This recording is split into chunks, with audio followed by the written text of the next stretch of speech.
зовут Айгуль Явгаровна. Я работаю главным бухгалтером управления сельского хозяйства Илишевского района.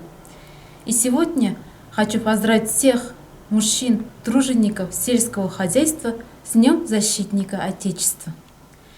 Никто не станет спорить, что без сельского хозяйства мы не проживем. Хлеб, молоко, мясо и другие, только самые натуральные и свежие продукты дарят нам работники сельского хозяйства. За это низкий вам поклон и самые замечательные пожелания.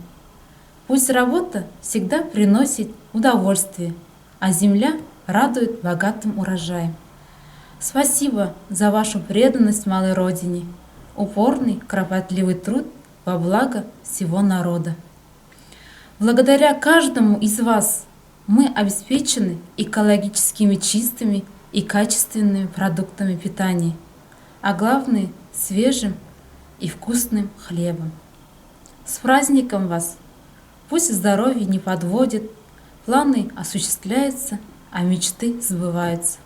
Спасибо за ваш труд.